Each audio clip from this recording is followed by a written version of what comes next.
of us have been faced with decisions, right? Uh, what to eat, where to travel next, what college to go to, what my career path may be next. But have you ever had to make a decision that could be based on, or that could be a matter of someone's life or death? See, my daughter Anaya, she's had 5 major surgeries within the first 4 years of her life. 2 of those being open heart surgeries. So my wife and I have had to make many decisions that could either gone really good or could have been awful. So one of those decisions came earlier this year when my daughter had to have her second open heart surgery. And while the procedure went good, it was the recovery that went awful. My daughter came home, we brought her home, and she just wasn't the same girl that she went into the hospital being. And she literally was on the floor at a point in time, and she was sitting there, and she was falling asleep. And my wife and I didn't know what was going on. So we talked about it, and we said, do we take her back to the hospital, or do we let her sleep it off? Well, it turns out she had a severe blood infection. So if we had let her sleep it off that night, it could have been a matter of death. So those are some of the decisions one of the decisions that we have to make. But throughout the course of her life, it's really helped us to put some principles into our life that help us. One, for me, is hold on to your time.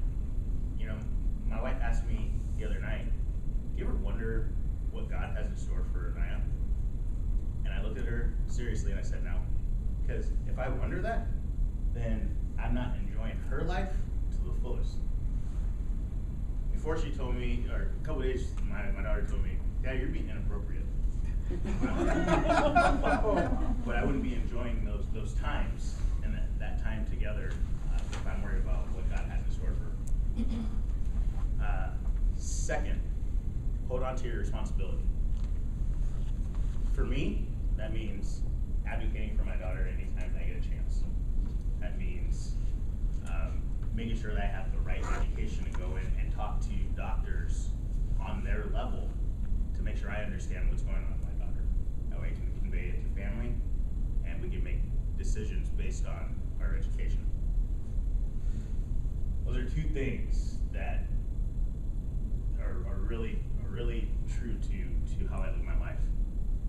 Now, I will say that it is tough not to think about the future. It's really hard at times, but we powered through that, and that's through her. So people always ask us, man, how do you guys do it day in and day out?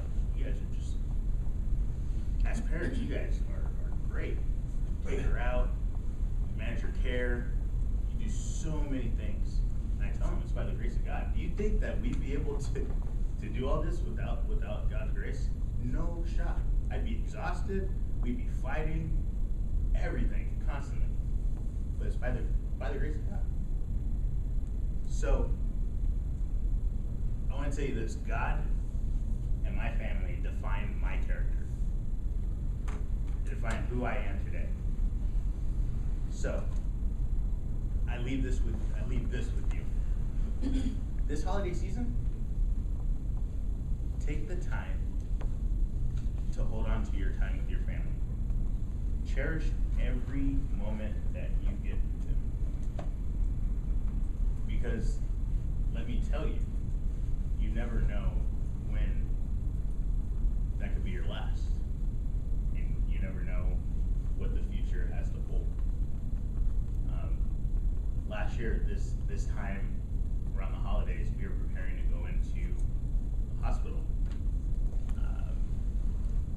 Very stressful time. And year is totally different. We're preparing to travel to my in-laws. That was a decision that we had to make at the beginning of, or and the holiday time last year was, do we go to the in-laws' house, even though she's not feeling as well, or do we stay here and have our own Christmas? So this year we don't have to make that decision. She's doing great. But really, I challenge you this year to cherish every moment that you get with your family and with your friends, because you never know